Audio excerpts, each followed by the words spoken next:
Hi, everybody, and welcome to Hello Maria. It's me, Maria, your host, and I'm so happy you're here listening to our newest episode. Hello Maria is a podcast created to talk about everything that life throws at you. Because remember, every friendship starts with a hello.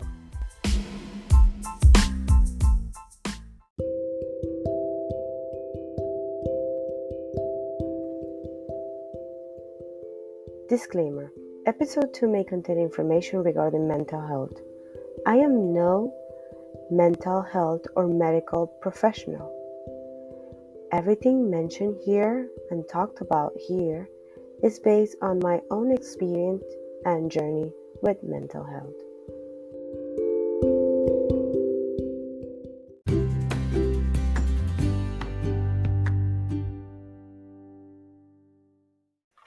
You're back at it again. So, we are in a moment which stress overcomes everything. Let's say you're at work. Let's say you're having health issues, family issues, relationship issues. And then you feel that something is feeling that has more power than yourself, that you're incapable of controlling yourself. You're incapable of feeling that you are in control.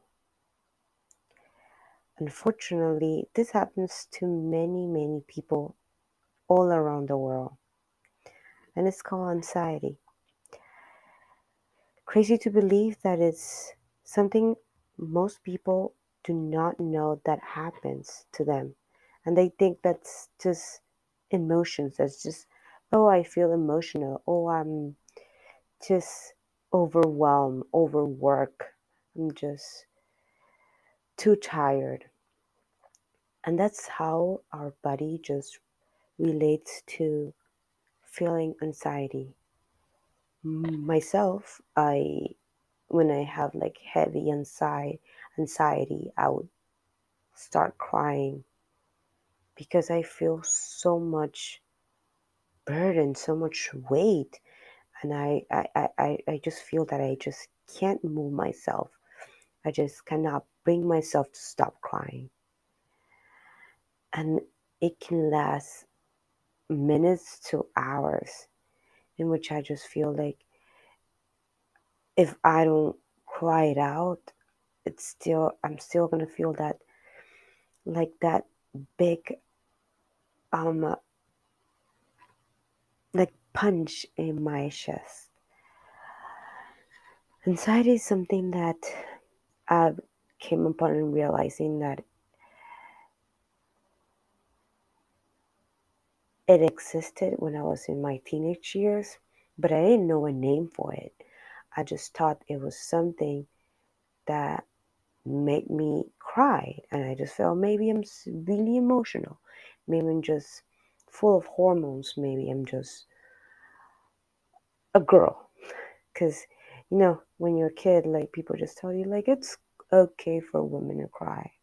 It's okay for girls to cry because it's normal.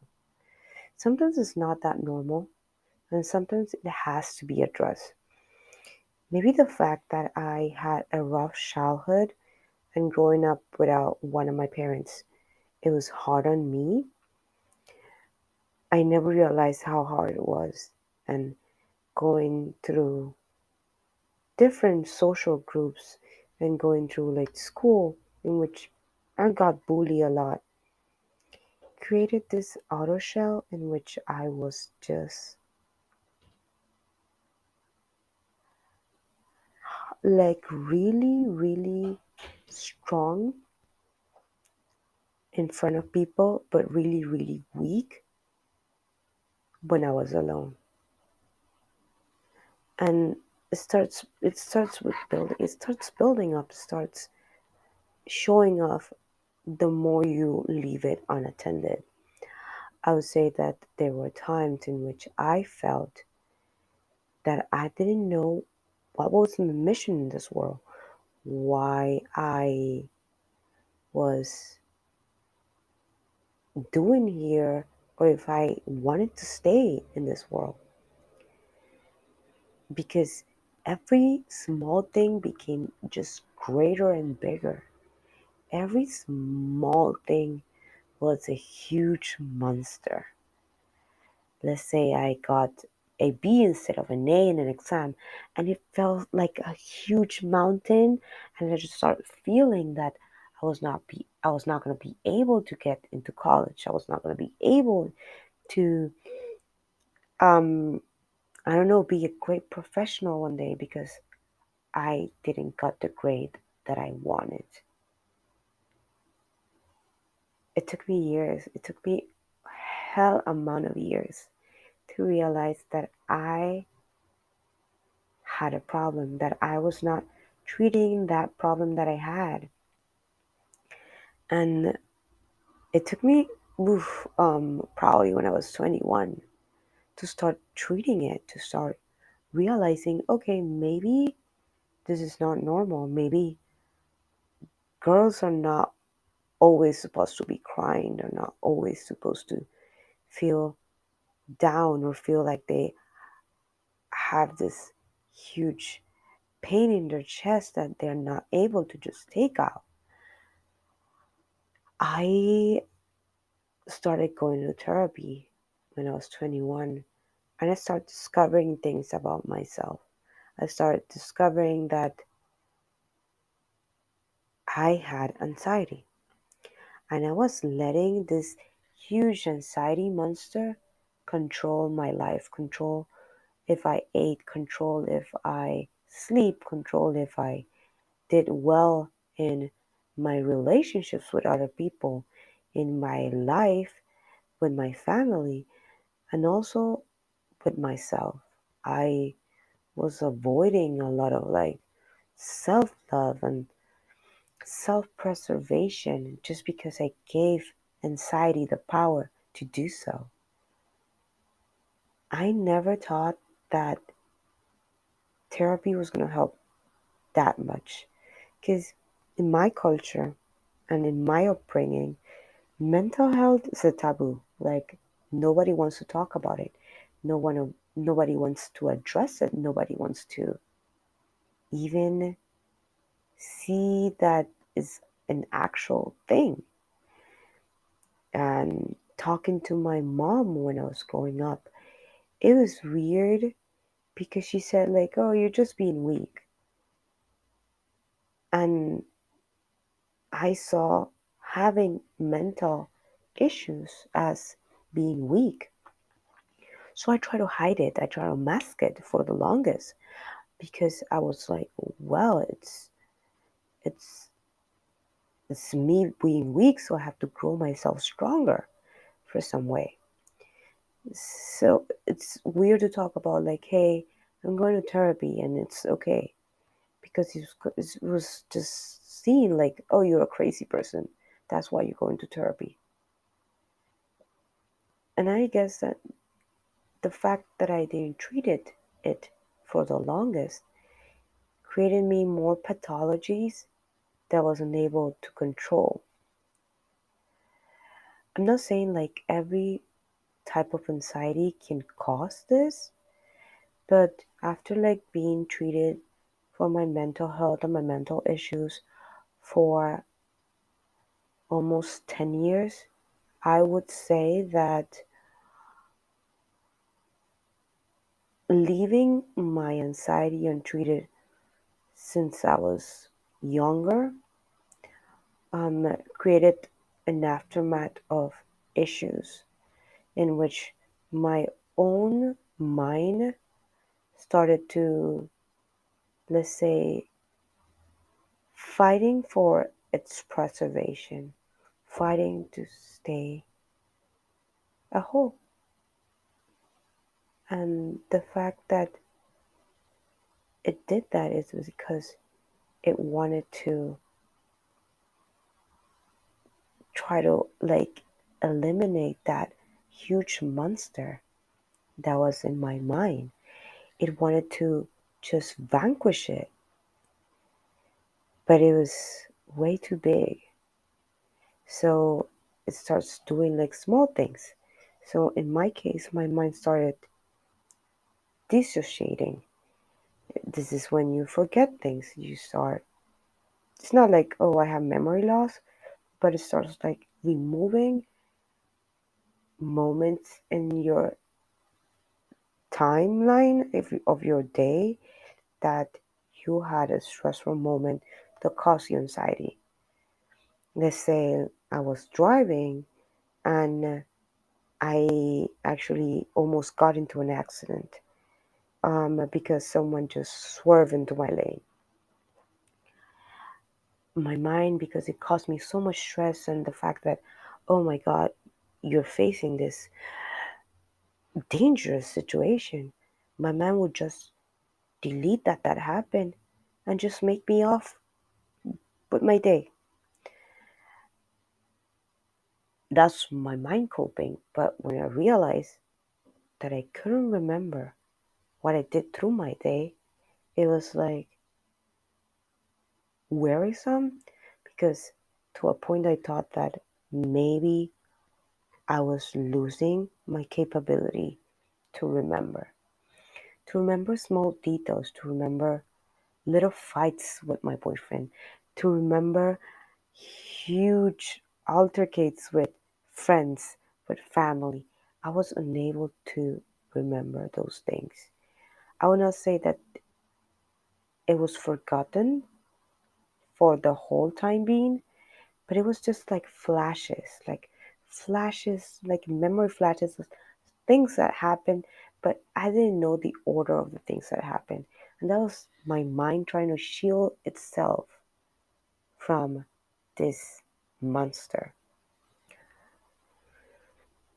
I did several types of therapy, um, and I remember that before I did my first move, when I moved out from my country to go study abroad, I try to start creating coping mechanisms because I realized that people were realizing that I was not the common girl, that I was a little bit flawed, that I had outbursts, that I cried sometimes for really not that important things.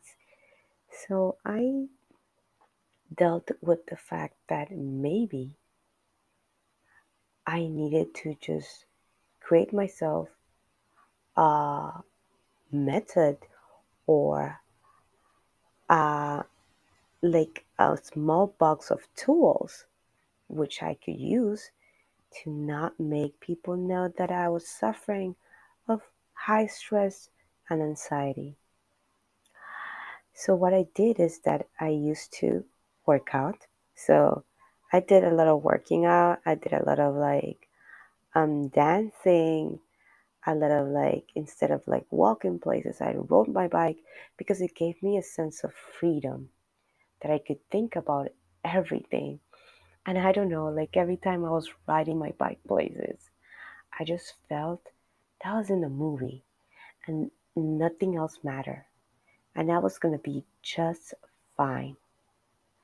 It's crazy, but like that's the sense that it just helped me cope with like probably a stressful work day at work or a stressful day at home with my roommates and stuff like that.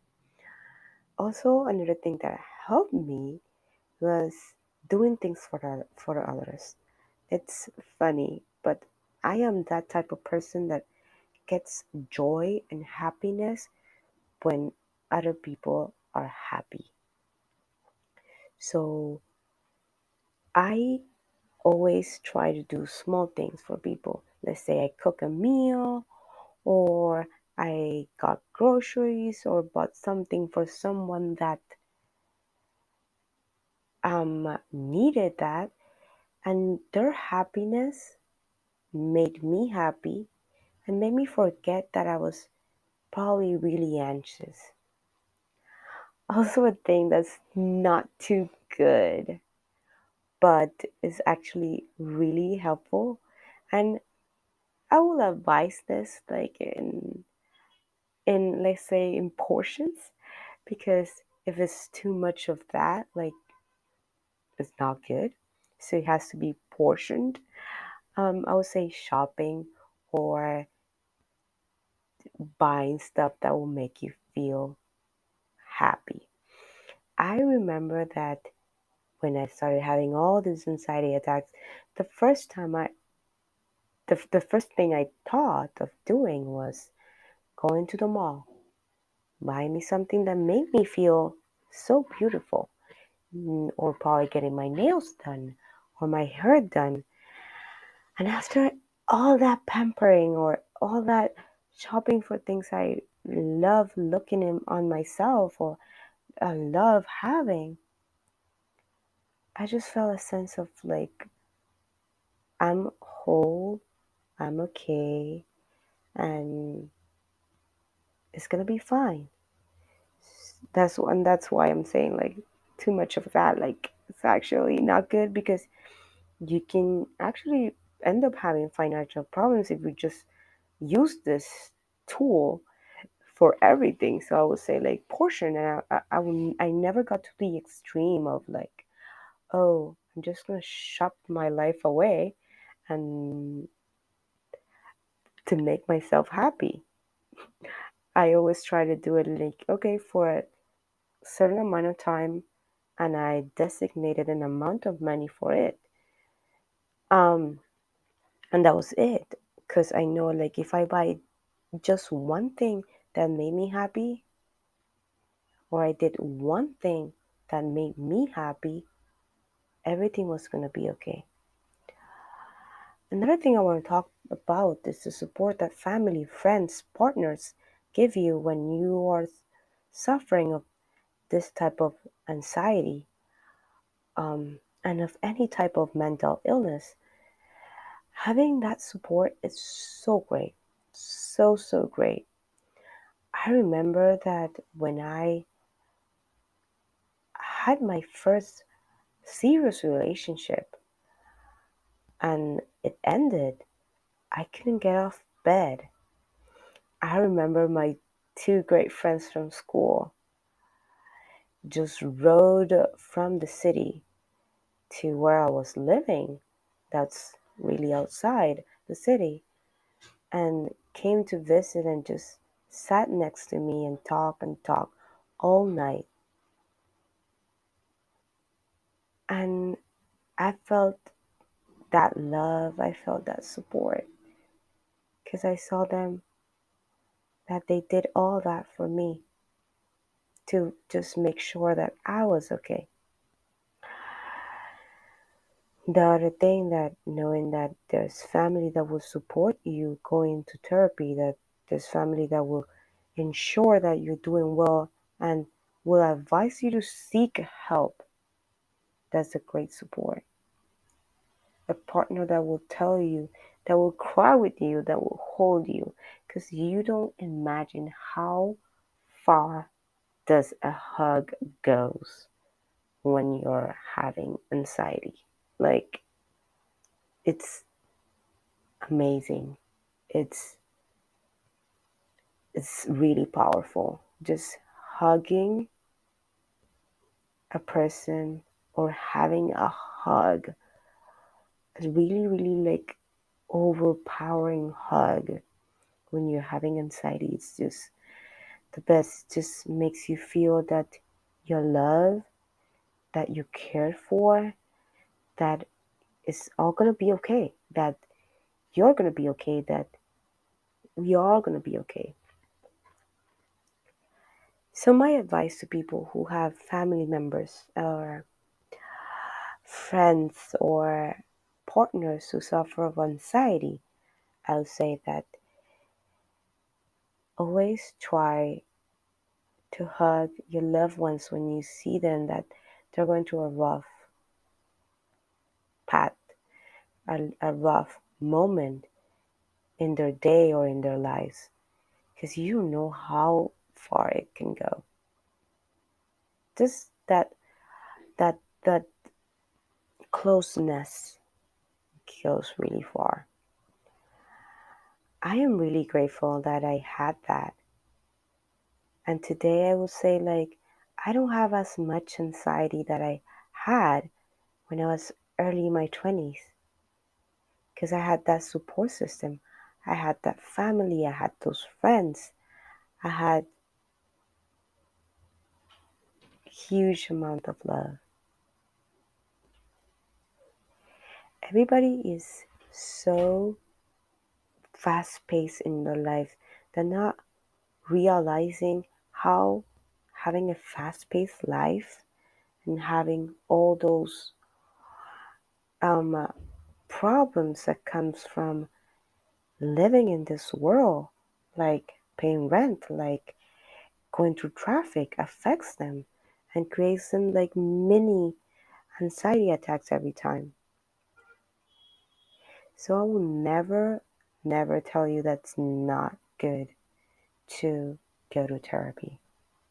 Even though you think you don't need it, it's good because no one is going to hear you better than someone that doesn't know you. They cannot judge you, they cannot tell you what to do. They're just going to advise you what's the best course of action. So if you're having or feeling that you are unable to control your feelings or unable to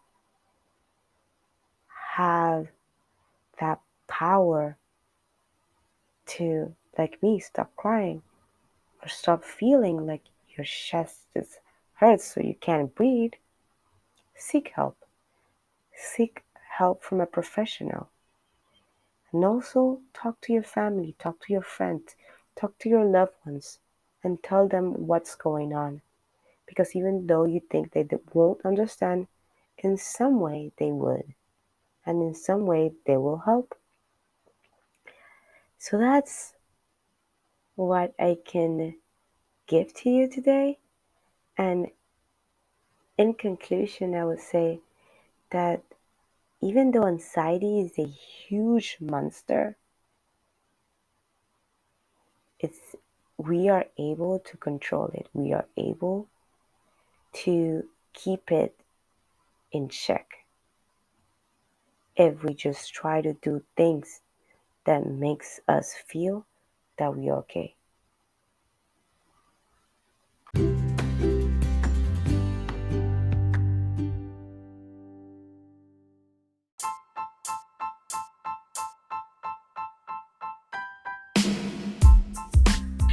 Thank you for listening to our latest episode.